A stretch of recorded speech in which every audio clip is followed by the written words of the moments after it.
As a reminder, please silence all cell phones. Welcome to today's press conference for the Sacred Heart University Pioneers student athletes. Sacred Heart's Sports Information Director is Allison Hogue.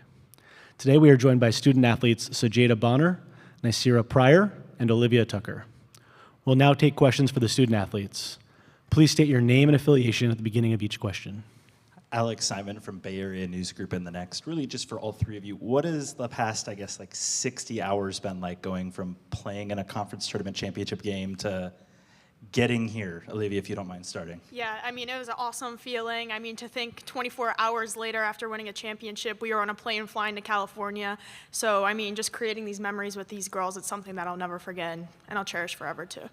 Yeah, it was definitely a great feeling. We was watching Selection Sunday. It was just amazing to see, us play here, and it's just amazing to be here.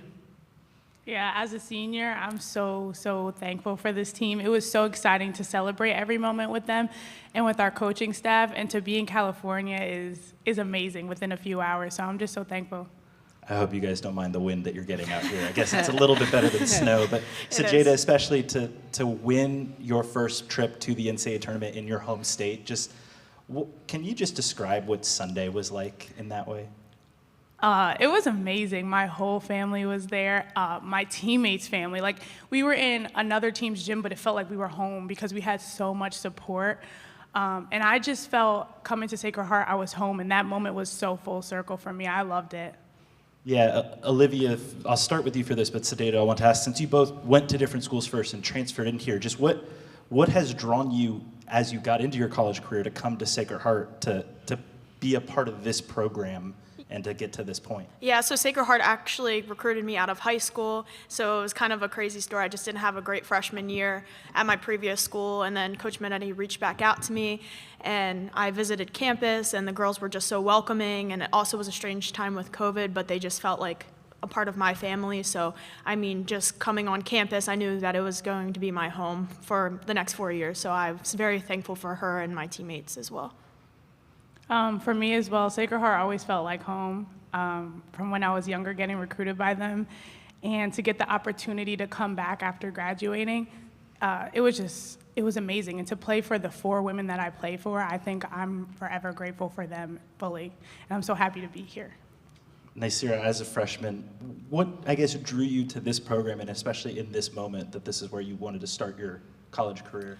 Yeah, to piggyback off of what they said, I came from a big family, so this school just felt like a big family to me, and that's just why I chose to come here. And also, what better way to win with this team? We went through so much throughout the whole season, so the biggest thing for us was just to win and come together, and I think y'all can say the same thing, that we just love our team and we wanted to win. For Sajeda and Olivia, to see what Nysera has been able to do as a freshman, first time in the league, winning all 3 of the major conference awards. Just, is there, what can you guys speak to about her game and what has impressed you guys throughout this season? I'll go first. For me, what stands out about Nysera is her heart. She's so humble, she's so kind. Having a player like that in the NEC is unbelievable. And she comes to practice every single day, and her first thought is to help others. And I don't think I've seen a player like that in a really long time. So I think that's what separates her from every other player. And I think she's so deserving of every single award. To come in and be a freshman and lead a team like this, you're not going to see it again in a really long time. She made history, and her teammates continue to tell her how great she is. And I'm very proud of you. Thank you, Jay. Yeah, I also agree with everything that Sajeda said. Nia is very humble, she's very selfless, she's always looking to help others, and I think that's really important, especially with all the awards that she's getting, but she's well deserving of it. She comes into practice and works 110%, and she's pushing others as well and holding others accountable, and she's a great leader on and off the court, so I think that's what we really appreciated this season. Thanks. Allison Hogue, Sacred Heart Women's Basketball SID. This has been a tremendous season for you guys. You started off on not so the right path. You were 1-8 in non-conference play, and then you beat Fairfield, and all of a sudden you get to conference play, and you start going on a run. What changed? What adjustments did you make to get to where you are today? I would say the accountability part. we held each other accountable through everything, and I think we stuck together. You know, Coach always talked about we ride the highs, survive the lows, and I think that's the biggest thing the whole season we did. I agree. I felt like I knew this team was special coming back from Christmas because we just were so connected. We were gone for about 5 days, and it was like we didn't skip a beat. So I was like, okay, this is a family, and everybody cares about each other. So I just knew we were going to turn it around at some point, and that's exactly what we did. And I also think we were still trying to figure out who we were. We had so many new players coming in. We had transfers. We had freshmen. It was like a brand new team. So we were still trying to figure out who we were. And I think we finally did. And then we created that bond on and off the court. And I think that's really what led to our success as well. And this question's for you, Sierra. You were recruited by Sacred Heart when you were being overlooked by other schools.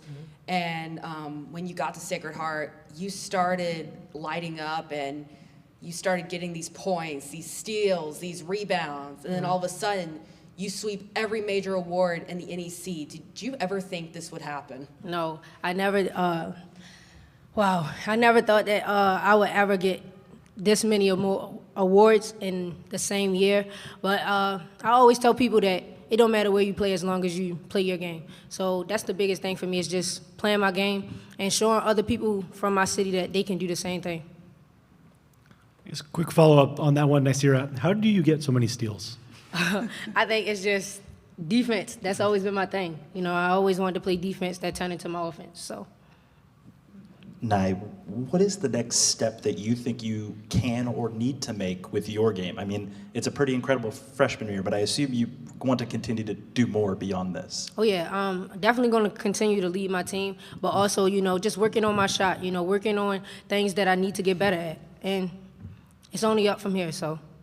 So, Jada, I know when you were at Quinnipiac, you played in the WNIT. It's a little different with, you know, the March Madness behind, but what can you remember about postseason basketball from last year over there? Postseason basketball was a fight. I think every day in practice, you really had to lock in on the important things.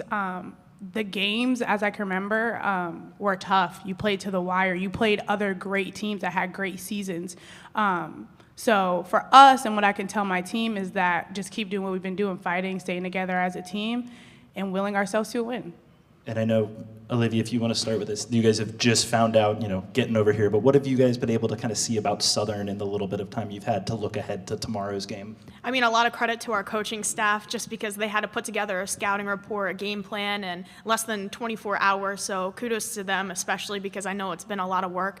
And then also my teammates as well.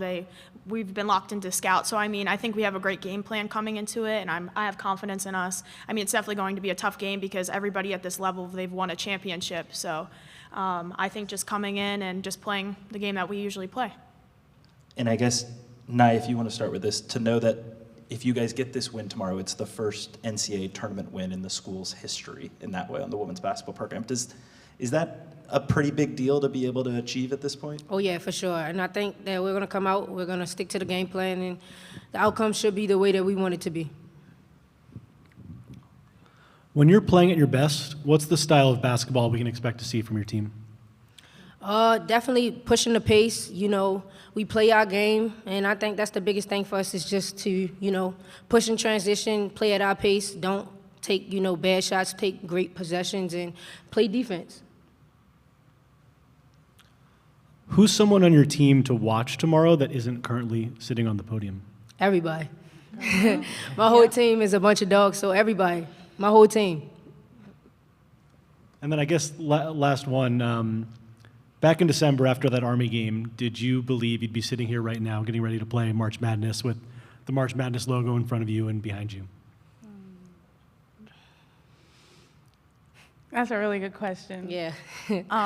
We were a young team. I think after that Army game, we were just focused on getting the next win. I don't think we were even thinking about March Madness and how special this team could be. We just wanted the next win. We were hungry. Mm-hmm. Yeah, for sure.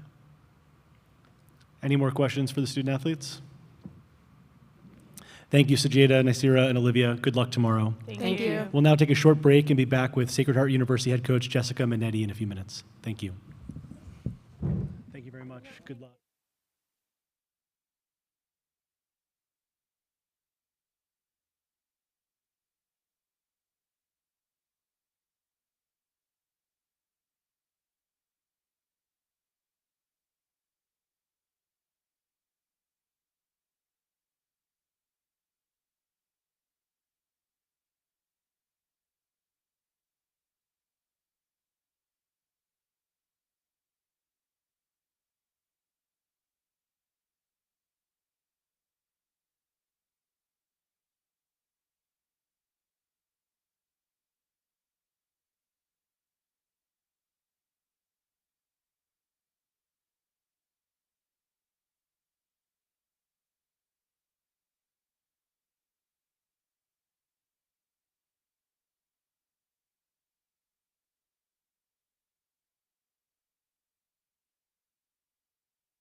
Testing.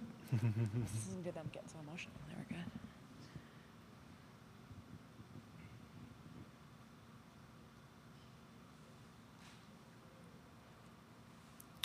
As a reminder, please silence all cell phones. Welcome to today's press conference for the Sacred Heart University Pioneers head coach, Jessica Minetti. Sacred Heart's sports information director is Allison Hogue. We'll now take questions for Coach Minetti. As a reminder, please state your name and affiliation at the beginning of your question. Alex Simon from Bay Area News Group in the Next. Jessica, to get to this point, and I mean, with March Madness behind you, has it settled in yet that you're at this stage? Oh my gosh, it's a dream come true. I think today in film, we were talking to the players about the little girl that got to watch March Madness for the first time. And I think, sorry, I don't mean to get emotional, but I think these moments are so special because you work your whole life for this. Some coaches never get to experience this. Players who work their whole life, talented players, deserving players, don't get to experience this, and we are living that dream right now. So it's a true full circle moment, and we are so grateful to be here. I got a tip from somebody that on a podcast that you are on coming out tomorrow that you've been coaching for quite a while, but had never won a postseason tournament. To kind of get this achievement that way, just what can you say to this group as to how they were able to pull it off? That you could not have written a more incredible story. You talked to my players earlier, 2 of which we recruited and told us initially no, and ended up coming back here to play this year and last year. You talked to our freshman, who is one of the most special players to ever come through our program, to ever play in the NEC. She's amazing. And just to be able to share this has been incredible, you know? These are 2 upperclassmen that obviously they both said you recruited them before and you got them the second time that they opened up. But to hear them talk about Nye, who's a freshman, as she's a leader of the program, can you kind of speak to what that says about how Nye's viewed inside the program, that even as, one of the younger players in the program, she's kind of stepped into that role? Yeah, we knew Nye was going to be special in the recruiting process. She holds herself with such poise on the floor. She's a floor general. Nothing really shakes her. Nothing rattles her. She's been a proven winner since before I even saw her play for the first time. And she has the respect of her teammates. She had it immediately when she got here. This is a kid who came very humble in the summer and said, man, I really hope to get 10 to 12 minutes this year on the floor. And we were like, what? 10 to 12 minutes? You're going to be our starting point guard. And I think she's so humble, it surprised her. And 5 games in, we named her a captain. We were searching for a little bit of leadership. We didn't really know the direction we were going to go. Like the players had mentioned, we were a new team, a young team, a team that didn't have a lot of playing experience. And so for her to come in and make this impact right away as a proven leader that they immediately respected, we finally had something to follow. And I think she brought our program to life once we decided we were going to have her as our leader. And she's never put us down. She's carried us the whole way gladly, and she would do it again if you asked. To get to this point, obviously, NCAA tournament, first time for you as a head coach. I'm sure we're happy to be here no matter what, but how do you view kind of being in the first 4 game as a head coach? Obviously, it's not the field of 64, it's the field of 68 you're in, but is there a different viewpoint at this point? I think our viewpoint is we've been so hungry. The whole season, we have had nothing to lose. Like we even said it before the championship game. We said, hey, FDU has everything to lose right now, and we don't. We were picked 6th. Nobody picked us but us, right? It was us versus everybody the whole season, and that's been what's been fueling our fire. And so I think to be in this first 4 game against a comparable team, a very good team, I've watched a lot of film on them in the last 48 hours, we're hungry. We're hungry to continue to make history. We talked about writing this great book this year, and every time we have an opportunity, it's a new chapter. And this is another chapter that we want to write. Our story's not over. And so if we can continue to write our chapter and make history, we would be so proud. We'd be so proud to bring that back to our university and our basketball program. And I guess, if you're a 16 seed directly into the first round against a 1 seed, that's a pretty daunting task. Yeah. To be in this, Yeah. and maybe you kind of said a comparable opponent, it's a chance for the program to get their first NCAA tournament win in the history. Is that kind of a a selling point to the group to say, this is the chance you get on Wednesday? Oh, they are bought in. They knew it when we saw, first of all, when we saw that we were in this region. I mean, most of these kids have never been to California. So for our players to have this experience, to come here to a historic university, to play inside this pavilion and have this experience at March Madness is first and foremost amazing, right? Unforgettable. And then to have a winnable game, they were bought in. They're like, Coach, we're gonna win. You know, they were hyped. They were talking about it. It's been on our mind since we got on this beautiful plane that the NCAA provided for us and came out here. So yeah, we're super excited for the opportunity to make history and hopefully get this win and meet Stanford on Friday and, you know, see how it goes. Sorry that the weather couldn't be a tiny bit better for you guys when you got out here, but I guess it's better than snow. When you approach a game against a team, I know that they won Saturday night, you guys win Sunday afternoon, and it's just high flying, but what is the thing about Southern on film that kind of stands out to you as you've gotten the scout on them? You know, they were a 4 seed that gritted their way to a championship. I mean, they beat Jackson State, a very good team in the semifinals. Their guards are athletic and dynamic and get downhill, and they play tough. They're physical, and you know, similar to us on paper. We're very similar from a number standpoint. So I think similar to us, they're hungry. They have been fighting all season with something to prove. And so I think that matchup will be really an exciting one to watch. I mean, you're looking at 2 teams that nobody picked really to win it all, and we're now battling out on this national stage. So it'll be really fun. When during the season did you start to believe this might be the team that would get you over the hump and get this program back in the NCAA tournament?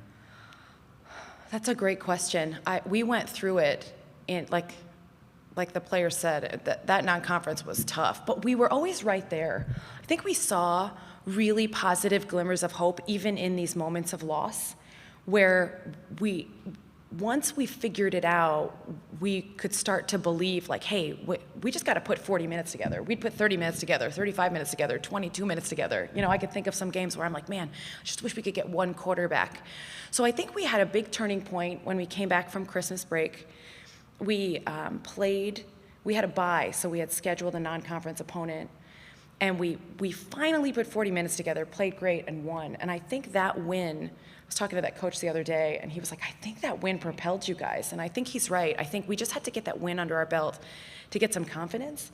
And then our first 2 conference games, we were able to put 40 minutes together, and from that point, I blinked and we were 7-1 in January. And I was like, oh my gosh, we're really winning. Like the players are really buying in, they're believing, they're holding each other accountable, they're doing all these things that we had struggled with. And so they really are close. They care about each other. They really believe in that family bond that they've created. And once they decided to play for each other is I think when I knew we had something really special going. And we finished the season very well, and we got to these playoffs, and they were just so hungry. And my assistant always told me, we're going to be fine. Everything. I'm very nervous. I'm always thinking about, you know, the things we have to be prepared for. But my assistant coaches and staff are amazing, and they were like, Coach, we're going to be fine. We got this. They want this. And I finally believed, and with 13 seconds left in the championship game, I finally smiled and was like, oh my God, we did it. So it was really kind of fun. Not with 14 seconds, it was the 13-second one. It was 13.7. Amelia Wood was on the free throw line. She hit a free throw to get us up 11. And in my brain, statistically, I was like, there's no statistical way we could lose now. And that's what I believed. I cracked my first smile. As you get to this point, you want your players, I'm sure, to enjoy the moment. Is there, I guess maybe, you know, right when you hit the practice floor here, is that when you're hoping to flip the switch, or do you kind of want them to be balancing that enjoyment the entire time? Oh, we've asked them to live in this moment with us the entire time. I mean, from the second, I think we pulled a bus up to a chartered plane and they stepped on with all their cameras out. I mean, we've been documenting every second of it. This is a once-in-a-lifetime experience. So we've really challenged them to say, hey, we got to lock in and take care of business, and this is a business trip, and we're here to win, but man, enjoy every second of this. This is incredible, and you earned it. Nobody gave this to you, and you should feel really good about it. And obviously, you know, with the first four, it would mean if you guys make the run all the way that it's an extra game to play, but it does give you guys an opportunity where everybody in women's basketball is going to be watching Sacred Heart tomorrow night. What can that spotlight kind of mean for the program? It's so special. I've been the head coach here for 10 years, and we've been very close to getting to the tournament for a long time. And we've had great players, and I've had an administration that you would die to have as a head coach. They're so supportive. And we knew that getting this program back to the national level was going to be really important. And so for us to be able to play here on this national stage and represent our university, they're the best. We have the best fans. We have the best support. We had all the athletes send us off on our journey out to California. It would mean so much to us to be able to continue to make our university proud and really bring basketball back to that national level. I know you touched on it a little bit earlier, Coach, but I know most coaches, when they get up here, will always talk about their student athletes, their players, but you've been here 10 years. We know how hard coaches work. Yeah. What does it mean for you to be in the NCAA tournament, for you? Yeah, it's surreal. I almost still can't believe it. There are moments when I get really emotional when I'm sitting in my room thinking about, oh my gosh, like I said earlier, you work your whole life for this. I've dreamed about this. I used to watch UConn. I watched UConn win a national championship with Jen Rosati and Rebecca Lobo when I was 18 years old. And you dream of it. You dream of having a chance to be here, and we do work really hard. Everybody works hard, right? You have winning seasons and losing seasons, and you're just grinding, and I'm beyond grateful and thankful for the support system over the last 20 years now. I've been coaching that I have had in my life and that our players have had in their lives, and having the opportunity to just be here I will never forget this. It is amazing. To focus very inwardly on your team and the game tomorrow, obviously with the guards that they have, I guess when you know how aggressive Nye can be defensively, is that kind of an ease in your brain, or do you always have to worry just a little bit if a whistle's a certain way, if there could be trouble in that regard? I'm always worried. There's never a minute of the game where I'm not thinking about what the worst possible thing that could happen is. But I also think I trust the team, and they protect Nye. And Nye's really smart. I think, quick story, preseason, whenever freshmen come to practice, they come from high school where you can maul people. You can have 2 and 3 and 4 hand touches, and you can constantly have arm bars. So for the first month and a half of practice, every time Nye touched someone, we'd blow the whistle and call a foul. All freshmen, right? She would get so frustrated. She'd be like, oh, and she's such a competitor, and she'd be so mad. And I'm like, I promise you we'll save you. And she didn't believe us until we went to Quinnipiac, we scrimmaged, and in the scrimmage, she had 7 fouls. I'm not kidding, 7. And we were finally like, now do you see? And she was like, I got you, Coach, I got you. And I think from that point, freshmen have to go through those moments, but I think all our freshmen have learned how to be really smart. We play with some kids that have foul trouble, and I worry still, but I think our team really protects Nye, and I think Nye's smart enough now to understand how to play through some things. So that valuable playing experience as a freshman, you're looking at 25, 30 minutes a game over 28, 30 games.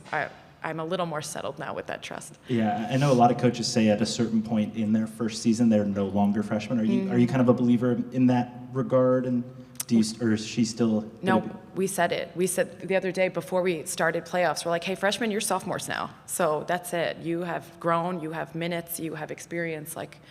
You're sophomores now. We don't make any more freshman mistakes and do freshman excuse things. So yeah, that was definitely our mentality. And I'll tell you what, we had 3 freshmen on the floor when that buzzer sounded. They are playing like seasoned veterans, and you couldn't be more proud of their growth as a class. Any more questions for Coach Minetti? Thanks so much, Coach. Good luck tomorrow. Thank you.